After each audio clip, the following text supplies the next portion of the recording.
జై తెలంగాణ, జై కేసీఆర్. కేసీఆర్ గారి నాయకత్వం. కారు గుర్తుకే, కారు గుర్తుకే. మన ప్రియతమ నాయకులు గౌరవ ముఖ్యమంత్రి గారు, మరి బీఆర్ఎస్ పార్టీ జాతీయ అధ్యక్షులు, మన గౌరవనీయులు మన శ్రీ కల్వకుంట్ల చంద్రశేఖరరావు వారిని మిమ్మల్ని ఉద్దేశించి మాట్లాడుతూ మిమ్మల్ని ఆశీర్వదించాలని కోరుతా ఉన్నాను.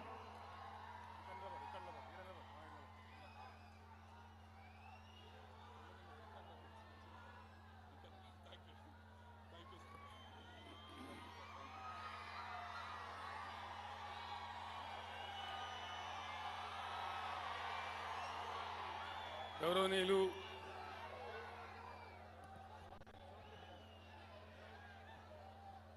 స్థానిక ఎమ్మెల్యే, ఈ ఎన్నికల్లో బీఆర్ఎస్ పార్టీ అభ్యర్థి శ్రీ మనోహర్ రెడ్డి గారు,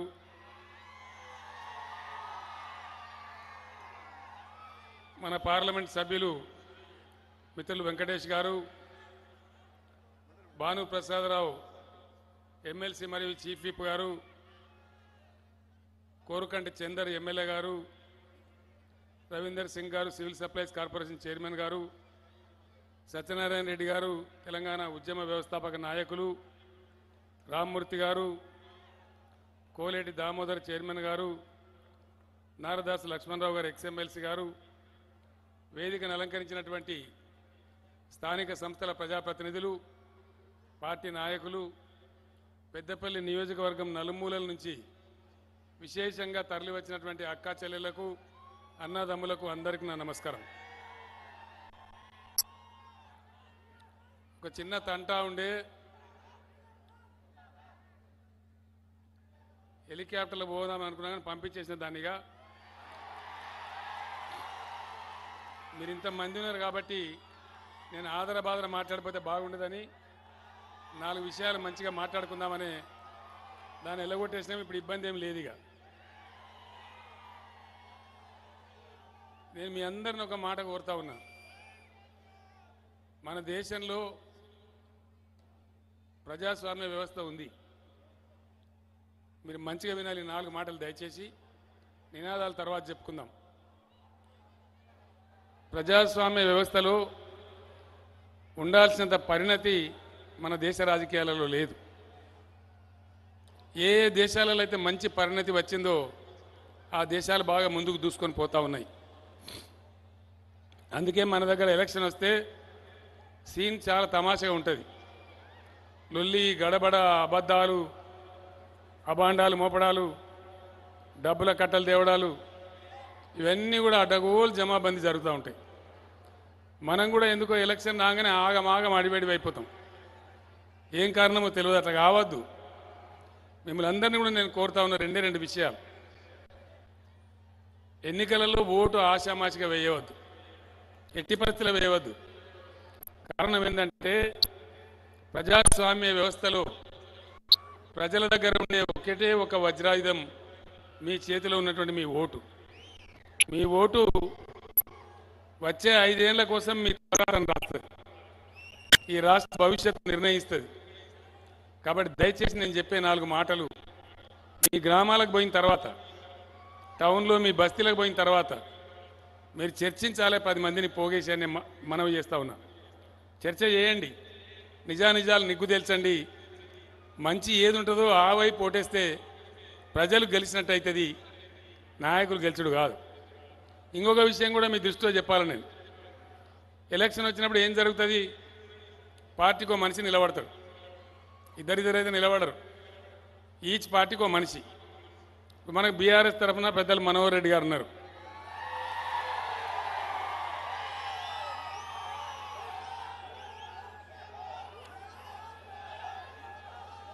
సరే సరే చాలు కదా. కాంగ్రెస్ తరఫున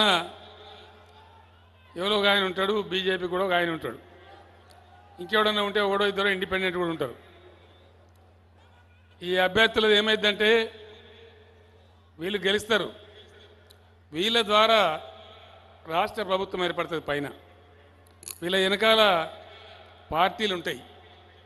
మీతో నేను కోరేది ఏంటంటే ఏ పార్టీ యొక్క చరిత్ర ఏంది, వాళ్ళ నడవడిక ఏంది, ఆ పార్టీకి అధికారం ఇస్తే ఏం చేసినరు, ఏం చేస్తారు, అది మనకు ఏ విధంగా ఉపయోగపడుతుంది అని ప్రజలు ఆలోచించడమే నేను చెప్పినటువంటి ప్రజాస్వామ్య పరిణతి. అట్లా ఆలోచించకుండా ఏదో తమాషాగా మా చిన్నాయన చెప్పిండు, మా బామ్మర్ది చెప్పిండు అని ఓటేస్తే ఆగమాగం అవుతుంది. 5 ఏళ్ల భవిష్యత్తును మన చేతులతో మనమే ఖరాబు చేస్తున్నట్టు అవుతుంది. కాబట్టి దయచేసి పరిణతి ప్రదర్శించి, అమ్మ కూర్చోండి, అమ్మ 2 నిమిషాలు కూర్చోండి, డిస్టర్బ్ చేయకండి. మీరు ఎవరో ఇద్దరు లేస్తే మొత్తం కూర్చోండి. మంచి ఆలోచనతో చేస్తే ఎన్నికల్లో వ్యక్తులు నాయకులు గెలవడం కాదు, ప్రజలు గెలవడం అనేది ప్రారంభమవుతుంది. అది చాలా ముఖ్యం. అది జరగాలని చెప్పి నేను కోరుకుంటా ఉన్నా. బీఆర్ఎస్ పార్టీ ఎందుకు పుట్టిందో మీకు తెలుసు. ఎందుకే సీటు సర్కస్ అయిదేమన్నా? నేను ఇంత మంచి మాట చెప్తా ఉంటే దానికి అడ్డం పడన్నావే, నాకు అర్థం కాదు. నినాదాలు సీటీలంతా సభ అయిపోయిన తర్వాత చెప్పుకుందాం. బీఆర్ఎస్ పార్టీ పుట్టిందే తెలంగాణ ప్రజల కోసం, తెలంగాణ రాష్ట్రం సాధించడం కోసం. ఆ విషయం మీకు తెలుసు. ఉద్యమ సందర్భంలో మిత్రులు సత్యనారాయణ రెడ్డి గారు ఇంకా చాలామంది మిత్రులు కలిసి ఎన్నోసార్లు నేను పెద్దపల్లికి వచ్చినాను. ఆ నేషనల్ హైవే వెంబడి పెద్ద జెండా కట్టించారు, జెండాలు కూడా ఎగిరేసినాం మనం. ఇక్కడ ఎన్నో ఎలక్షన్ కూడా గెలిచినాం స్థానిక సంస్థలు. ఆ సందర్భంలో నేను చెప్పినాను, పుట్టిందే ప్రజల కోసం, పుట్టిందే తెలంగాణ రాష్ట్రం సాధించడం కోసం ఆ రాష్ట్రం వచ్చింది. 10 సంవత్సరాలుగా బీఆర్ఎస్ గవర్నమెంట్లో ఉంది. అంతకుముందు 50 ఏళ్ళు కాంగ్రెస్ గవర్నమెంట్ నడిచింది. మరి ఏ గవర్నమెంట్, ఏ పార్టీ యొక్క విధానం ఏంది? వాళ్ళు రైతుల గురించి ఏం ఆలోచిస్తారు, పేద ప్రజల గురించి ఏం ఆలోచిస్తారు, ఇతర వర్గాల గురించి ఏం ఆలోచిస్తారు, వాళ్ళ వైఖరి ఎట్లున్నది, వాళ్ళ నడవడి ఎట్లున్నది, అది చూసి మీరు నిర్ణయం చేస్తే నిజమైనటువంటి ఫలితం వస్తుంది, లాభం జరుగుతుంది. దయచేసి ఈ విషయాన్ని కూడా ఆలోచించాలని కోరుతా ఉన్నా. అసలు ఉన్న తెలంగాణను ఊడగొట్టిన చరిత్ర ఏ పార్టీది? 56 సంవత్సరం దాకా తెలంగాణ ఉండే, ఇండిపెండెంట్ స్టేటే ఉండే. ఈ తెలంగాణను తీసేసి తెలంగాణ ఇష్టానికి వ్యతిరేకంగా బలవంతంగా ఆంధ్రలో కలిపింది ఏ పార్టీ? కాంగ్రెస్ పార్టీ. 58 ఏళ్ళు మనం గొడగొడ ఏడిచినాం, ఇబ్బందులు పడ్డాం. చేనేత కార్మికులు ఆత్మహత్యలు చేసుకున్నారు, కరువు ప్రాంతాల రైతులు వలసలు పోయినరు, బతకపోయినరు, ఉరేసుకొని చచ్చిపోయినరు, ఇసం దాకి చచ్చిపోయినరు. ఆ కరెంటు రాక పొద్దాక సగం, తెలందాక సగం, షాట్లు కొట్టి చచ్చిపోవడం, పాములు గారి చచ్చిపోవడం, అనేకమైనటువంటి బాధలు అనుభవించినాం. నీళ్ళ కోసం కూడా ఏడిచినాం. పెద్దపల్లిలో కూడా మంచినీళ్ళ కోసం 2-3 బావిలు ఉంటుండే వెనకట, అంతకుమించి అవి లేకుండే. ఇవన్నీ పరిస్థితుల కారణం ఎవరు? దయచేసి మీరు నిర్ణయం చేయాలి, ఆలోచన చేయాలి. 50 ఏళ్ళ కాంగ్రెస్ ఏనాడు కూడా ప్రజల మౌలిక విషయాలు ఆలోచించలే, మన తెలంగాణ బాధ అర్థం చేసుకోలే. ఒక్కొక్క రోజు 7 చేనేత కార్మికులు చచ్చిపోయేది.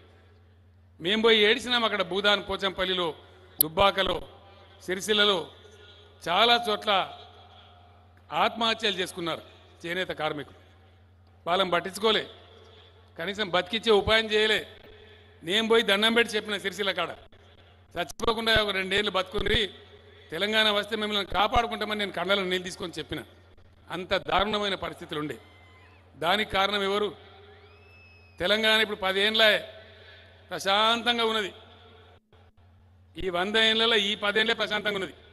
కర్ఫ్యూ లేదు, కటకం లేదు, పంచాయతీ లేదు, లొలి లేదు, మంచిగా ఉన్నది. అందరం కలిసిమెలిసి బతుకుతున్నాం. అదే కాంగ్రెస్ ఉన్నప్పుడు తెల్లారితే కర్ఫ్యూ, మత కలోలాలు, ఎవరు పెట్టినవన్నీ, ఆ పంచాయతీలన్నీ. దయచేసి మీరు ఆలోచించాలని చెప్పి కోరుతా ఉన్నా. ఓటు అనేది చాలా ఇంపార్టెంట్, పాలిటిక్స్ కూడా చాలా ఇంపార్టెంట్. రాయేందో రత్నమేందో మీరు గుర్తుపట్టాలి, అప్పుడే న్యాయం జరుగుతుంది. పార్టీల వైఖరి చాలా ముఖ్యం. మనోహర్ రెడ్డి గారు అనుకున్న పార్టీ సంగతి ఏంది, కాంగ్రెస్ అని అనుకున్న పార్టీ సంగతి ఏంది, బీజేపీ పార్టీ సంగతి ఏంది, దయచేసి మీరు నిర్ణయిస్తేనే మనకు మేలు జరుగుతుంది, లాభం జరుగుతుంది.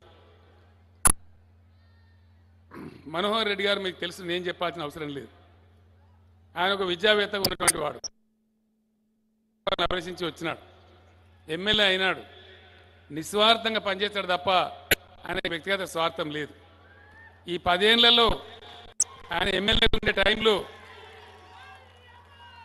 ఒక్కనాడు ఒక రోజు కూడా సార్ ఇది నా వ్యక్తిగతమైన పని అని చెప్పి నన్ను అడగలే. నేను మీకు హానెస్ట్గా చెప్తా ఉన్నా.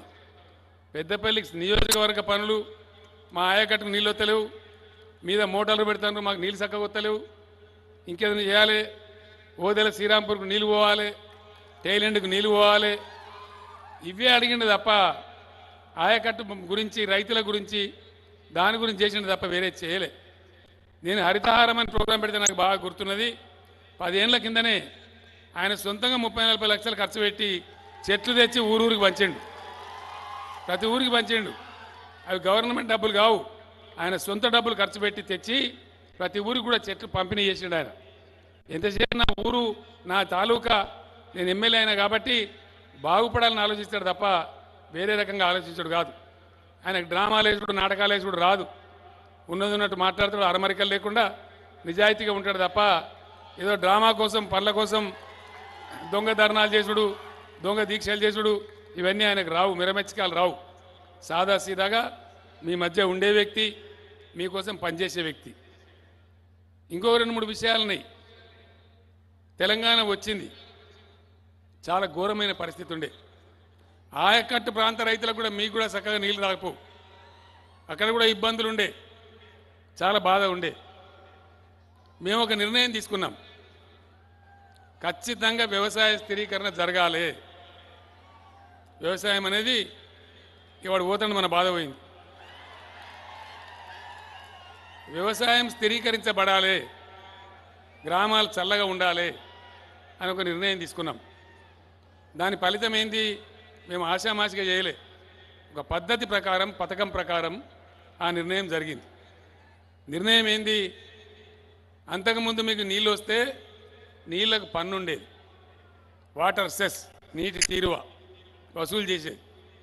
దాని మీద కట్టి కట్టక బకాయిలు ఉండే ఒక 500-600 కోట్లు.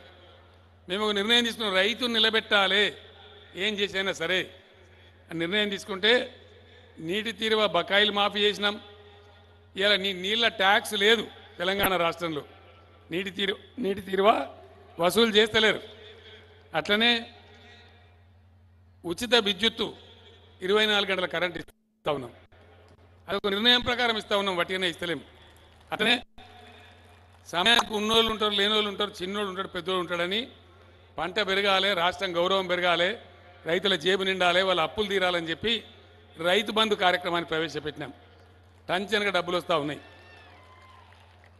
అదేవిధంగా ధాన్యం కూడా కొనాలి, రైతుల దగ్గర ధాన్యం కొంటా ఉన్నాం. కొంత ప్రభుత్వానికి నష్టం వచ్చినా ధాన్యం కొంటా ఉన్నాం. ఇవన్నీ కార్యక్రమాలు వాటికనే అలవోకగా చేసినాయి కావు, మా ఎలక్షన్ మేనిఫెస్టోలో లేవు. ఇవన్నీ ఎలక్షన్ మేనిఫెస్టోలో చెప్పలే. మీకు డబ్బులు వస్తున్నాయి, రైతు బంధు డబ్బులు వస్తాయి. ఎట్లా వస్తాయి?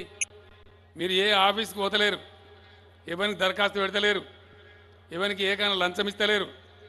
మేము అక్కడ హైదరాబాద్లో డబ్బులు వేస్తే ఇక టింగు టింగుమని మీ సెల్ ఫోన్లు మోగుతూ ఉంటాయి.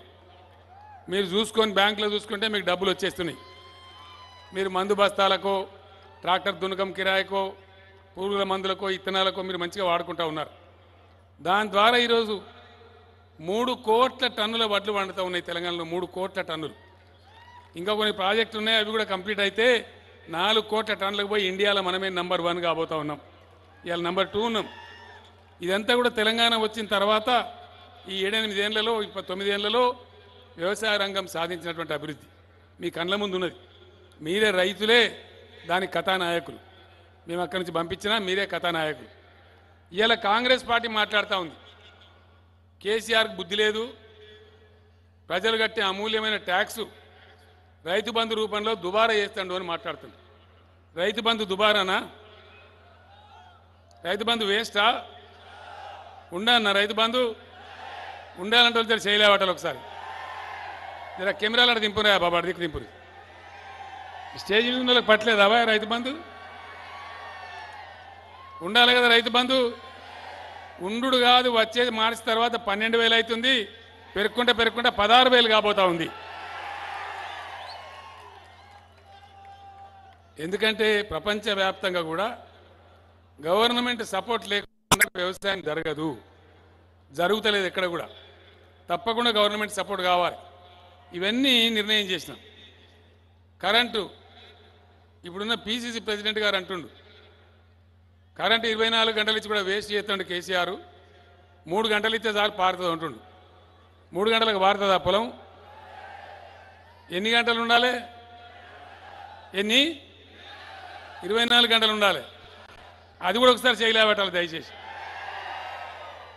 ఎక్కడ నేను అడిగినా ఇదే స్పందన ఉన్నది మేమంటే వేస్ట్ చేస్తున్నామట ఇంకా మూడవది చెప్తున్నారు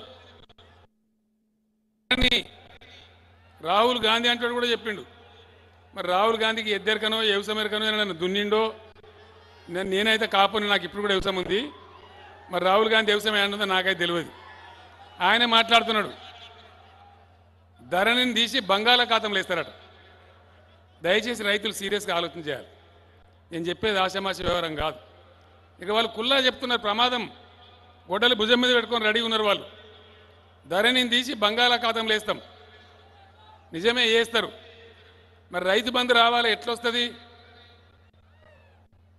వడ్లమ్మిన పైసలు రావాలి ఎట్లొస్తుంది ఎవరైనా చచ్చిపోతే రైతు బీమా రావాలి ఎట్లొస్తుంది ఇక మనం పోవాలి మళ్ళీ ఎంఆర్ఓ ఆఫీసు పానీ నకళ్ళు మళ్ళీ అగ్రికల్చర్ ఆఫీసర్ సర్టిఫికెటు ఇవన్నీ పంపాలి ఎన్ని ఎకరాలు ఉన్నాయా నీకు నాకు 8 ఎకరాలు ఉన్నాయి ఎంత వస్తుంది ఏడాదికి 80,000 వస్తుంది నాకు 30 సంతకం పెడతా అంటాడు అంతేనా మళ్ళా దళారీ రాజ్యమేనా మళ్ళా మొదటికేనా దయచేసి ఆలోచన నేను అందుకే పార్టీల వైఖరి పార్టీల నడక ప్రజల గురించి రైతుల గురించి పార్టీల ఆలోచన సరళి ఇవన్నీ ఆలోచించి ఓటేయాలి వట్టిగానే గోల్మాల్ గోవిందం వేయద్దు రిజిస్ట్రేషన్ ఆఫీసులు మునుపు ఎట్లా ఉండే రిజిస్ట్రేషన్లు పట్టా కావాలంటే ఎన్నెళ్ళు పట్టేది ఇలా ఇవ్వలే మండల కేంద్రంలో వాళ్ళకి రిజిస్ట్రేషన్ అయిపోతూ ఉంది 15 నిమిషాల రిజిస్ట్రేషన్ 15 నిమిషాల మ్యుటేషన్ పట్టా అప్పటికప్పుడే సైట్లు వచ్చేస్తుంది చూసుకుంటే దాన్ని కూడా పోవన్నా ఇప్పుడు ధరను తీసేస్తే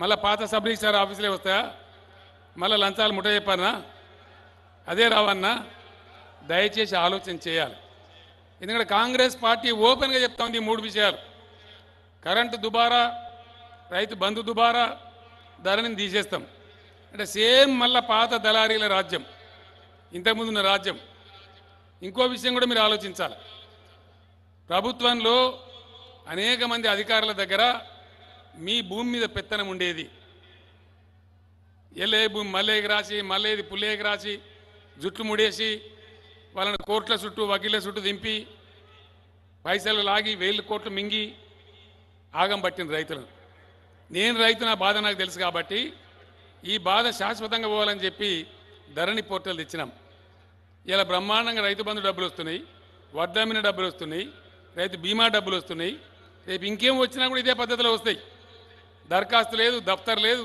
ఏది లేదు బ్రహ్మాండంగా వస్తాయి మరి ఈ వసతి పోతే రేపు ఏం జరగాలి మళ్ళీ అరాచకం మేమేం చేసినాం గవర్నమెంట్లో ఉన్నటువంటి అధికారాన్ని మీకు ఇచ్చినాం మీ భూమి మీద పెత్తనం మీకు ఇచ్చినాం మీ బొడనవేలు పెడితేనే ఇలా అక్కడ మార్పు జరుగుతుంది తప్ప ముఖ్యమంత్రి కూడా మీ రికార్డు మార్చలేడని చెప్పి నేను మనవి చేస్తూ ఉన్నా మరి అధికారం మీ దగ్గరనే ఉండా అన్నా ఈ కాంగ్రెస్ రాజ్యం వచ్చి మళ్ళీ పొడగొట్టుకో అన్నా మీ గ్రామాలలో చర్చ పెట్టాలి ఈ సంగతి నేను అడుగుతా ఉన్నా టీఆర్ఎస్ కార్యకర్తలు దయచేసి ప్రతి ఊరిలో మీరు పోయిన తర్వాత వట్టిగానే మనోహర్ రెడ్డి గెలవాలని దుంకుడు కాదు ఈ చర్చ పెట్టాలి మీరు గ్రామాలలో ధరని తీసేస్తే ఏమవుతుందిరా భయ్ ఏం జరుగుతుందనే చర్చ గ్రామంలో పెట్టాలి రైతుల దగ్గర అడగాలి ఇవన్నీ చెప్తా ఉన్నారు మరి కాంగ్రెస్ వాళ్ళు డైరెక్ట్గా రాహుల్ గాంధీ చెప్తాడు అని మరి అడగాలి ఇది ఆలోచించకుండా చేస్తే ఏమవుతుంది దాన్ని నమ్మిపోతే మొత్తం ఇవన్నీ పాతాయి మళ్ళా దళారీ రాజ్యం పైరవకార రాజ్యం పాత రిజిస్ట్రేషన్ మళ్ళీ పడిగాపులు పడుడు మళ్ళీ భూమి మ్యుటేషన్ కావాలంటే 6 నెలలు తిరుగుడు ఏడాది తిరుగుడు ముట్ట చెప్పేది ముట్ట చెప్పుడు మళ్ళీ ఇదందనేనా అది దయచేసి అందుకే పార్టీల వైఖరి వాళ్ళు ప్రభుత్వాలన్నప్పుడు నడిచిన వైఖరి ఆలోచన చేయాలని కోరుతా ఉన్నా పేదల సంక్షేమం ఎన్నడన్నా ఎవడన్నా పేద పిల్లల పెళ్లి అయితే 1,00,000 రూపాయలు అని ప్రభుత్వం అని ఆలోచించిందా వాళ్ళ మైండ్ కన్నా తట్టిందా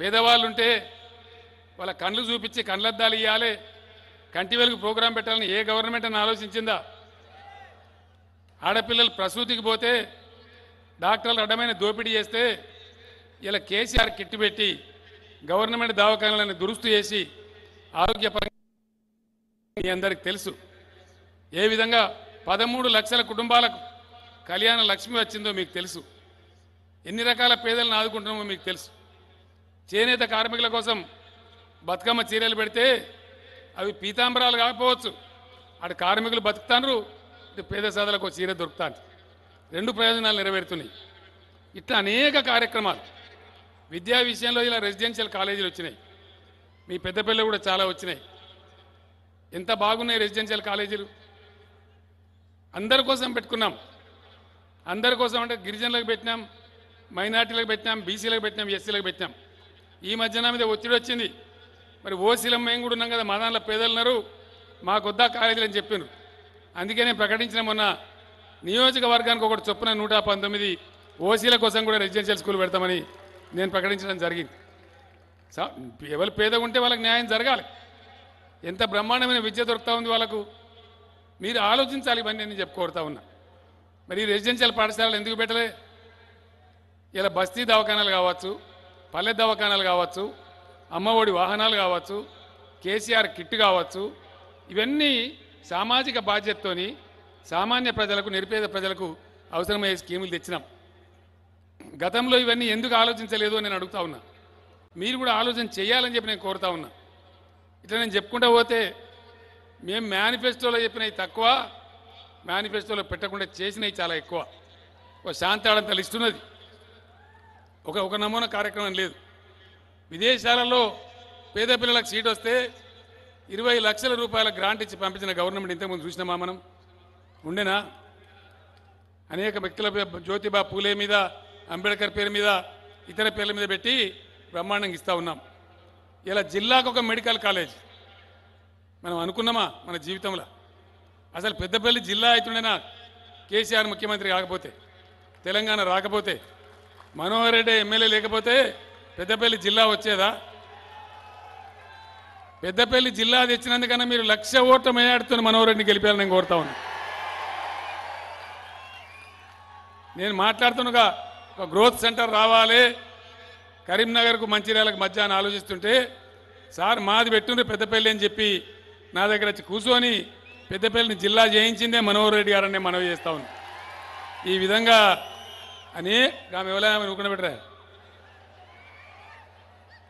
కూర్చో అమ్మా కూర్చో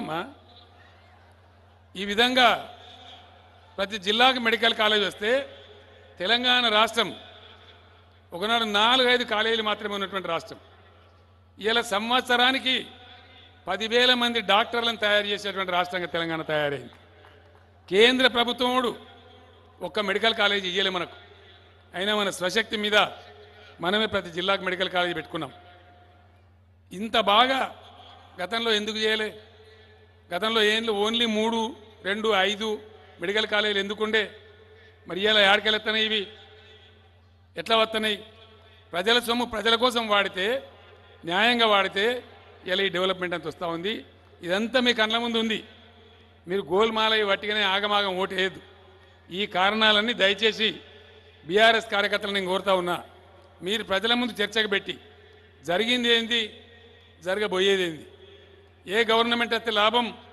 ఎవరు వస్తే మంచిది తెలంగాణకు ఏది క్షేమం తెలంగాణకు ఎవరు శ్రీరామ రక్ష ఆలోచించమని చెప్పాలి దయచేసి మీరందరూ ఆ పని చేస్తారని చెప్పి నేను భావిస్తూ ఉన్నా రెండవది మనకు కులం లేదు మతం లేదు అందరినీ సమానంగా చూసుకుంటూ పోతా ఉన్నాం ఎవరికి ఏ అవసరం ఉంటే ఆ పని చేసుకుంటూ పోతా ఉన్నాం पेद्दपल्ली असेंबली हल्के के जितने भी हमारे मुसलमान बुजुर्ग हैं और भाई बहन हैं मैं आप लोगों को सलाम करता हूं।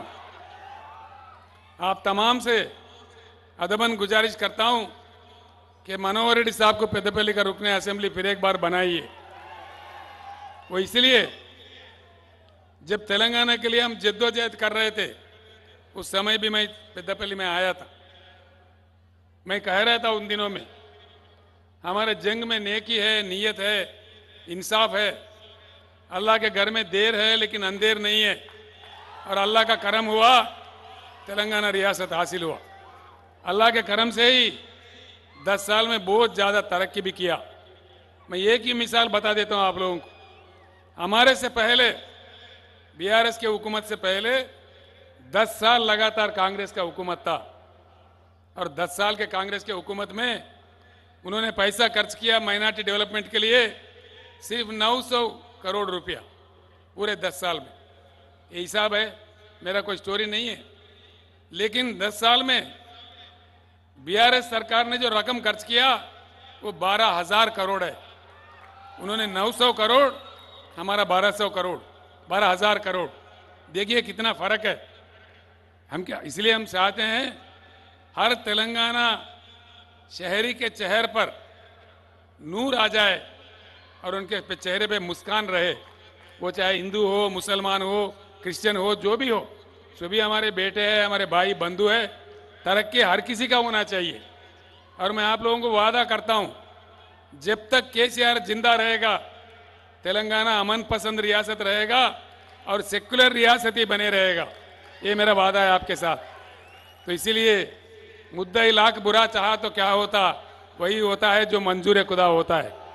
इंशाअल्लाह आप लोगों की दुआ से फिर एक बार मनोहर रेड्डी साहब जीत जाएंगे, फिर बीआरएस सरकार आ जाएंगे और अमन के साथ इस रियासत को सभी को साथ लेके हम साथ ले चलेंगे।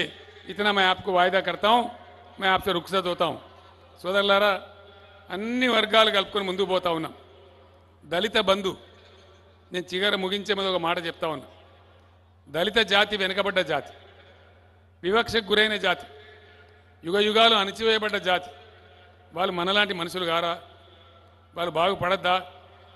75 ఏళ్ల కిందనే ఒకవేళ కాంగ్రెస్ ప్రభుత్వం స్పెషల్ ప్రోగ్రామ్స్ పెట్టుంటే ఇవాళ దళిత సమాజం ఇంత పేదరికంలో ఎందుకుంటుండే? దానికి బాధ్యులు ఎవరు? దయచేసి మీరు ఆలోచన చేయాలి। దళిత బంధు అనే కార్యక్రమానికి శ్రీకారం చుట్టిందే బీఆర్ఎస్ పార్టీ, బీఆర్ఎస్ గవర్నమెంట్। ఖచ్చితంగా వాళ్ళని బాగుపరచాలని, ఒక కొత్త చరిత్ర సృష్టించాలని, దేశానికి మార్గదర్శకం కావాలని దళిత బంధు కార్యక్రమాన్ని తెచ్చినాం। దళిత సోదరులు కూడా దయచేసి ఈ విషయాన్ని ఆలోచించాలని చెప్పి నేను మనవి చేస్తా ఉన్నా। ఇట్లా అనేక కార్యక్రమాలు ఏ వర్గానికి ఏది అవసరం ఉంటే అది మనం ఎవరు అడగకున్నా కానీ చేసి పెట్టుకుంటూ పోయినాం। ఈ మధ్య వృత్తి పని వాళ్ళు బీసీ సోదరులు ఉంటే వాళ్ళకి తలా 1 లక్ష రూపాయలు ఇచ్చి వాళ్ళ వృత్తి కొద్దిగా ఇంప్రూవ్ చేసుకునేటట్టు ఆలోచన చేసినాం। నాయి బ్రాహ్మణులకు మద్దతు చేసినాం, రజక సోదరులకు మద్దతు చేసినాం, 250 యూనిట్ల ఫ్రీ కరెంట్ ఇస్తా ఉన్నాం। ఇట్లా ఎవ్వరు కూడా చరిత్రలో ఈ పనులు చేయలే, ఆలోచన చేయలే। తొంభగుడో లేదో పోవడం, రాజకీయం అంటే తమాషాలు చెప్పడం, స్టోరీలు చెప్పడం తప్ప సమాజాన్ని డీప్గా పోయి స్టడీ చేసి ఈ కార్యక్రమాలు చేయలే। బీఆర్ఎస్ ప్రభుత్వం చేసింది మీ అందరికీ తెలుసు। మా బీఆర్ఎస్ నాయకులు స్టేజ్ మీద ఉన్న వాళ్ళు కావచ్చు, దిగువన ఉన్న వాళ్ళు కావచ్చు, మీ అందరికీ నేను ప్రార్థిస్తా ఉన్నా, ఈ విషయాలు నేను చెప్పిన విషయాలన్నీ మీరు గ్రామాలలో చర్చ పెట్టండి। మనోహర్ రెడ్డి గారు ఆయన కోరిన గొంతెమ్మ కోరికలు కాదు, మామూలు కోరికలే కోరినారు। 1-2 మండలాలు కావాలన్నారు, కొన్ని ఇన్స్టిట్యూషన్లు కావాలన్నారు, కోర్టు భవన సముదాయం పట్టణంలో రావాలని చెప్పి లోకల్ అడ్వకేట్స్ అడుగుతా ఉన్నారు। తప్పకుండా దానికి కూడా ఏర్పాటు చేస్తాం, ఇబ్బంది ఏం లేదు। మనోహర్ రెడ్డి గారు కోరినటువంటి కోరికలు వారిని నేను చెప్పినట్టు 1,00,000 మెజార్టీతో గెలిపించండి, అన్నీ చేసే బాధ్యత నేను తీసుకుంటా ఉన్నా, నేను మనవి చేస్తా ఉన్నా। సర్వే రిపోర్ట్స్ అయితే వారు గెలిచిపోయినారు। వీళ్ళు ఇంత పెద్ద సభ చూస్తే కూడా రిజల్ట్ తేలిపోయింది, దానిలో అనుమానం లేదు। ఆయన మంచి వ్యక్తి కాబట్టి ఆయన గెలిపించుకుంటే పెద్దపల్లి ఇంకా పెద్దపల్లి అవుతుంది, ఇంకా పెద్దగా అవుతుంది। ఆ విధంగా మనోహర్ రెడ్డి గారిని గెలిపించి మీ ఏరియాని, మీ నియోజకవర్గాన్ని బాగా అభివృద్ధి చేసుకోవాలని కోరుకుంటూ నా మాటలు శ్రద్ధగా విన్నందుకు మీ అందరికీ కూడా ధన్యవాదాలు తెలియజేస్తూ నేను సెలవు తీసుకుంటా ఉన్నా। జై తెలంగాణ, జై తెలంగాణ। కారు గుర్తుకే, కారు గుర్తుకే, జై తెలంగాణ। ధన్యవాదాలు।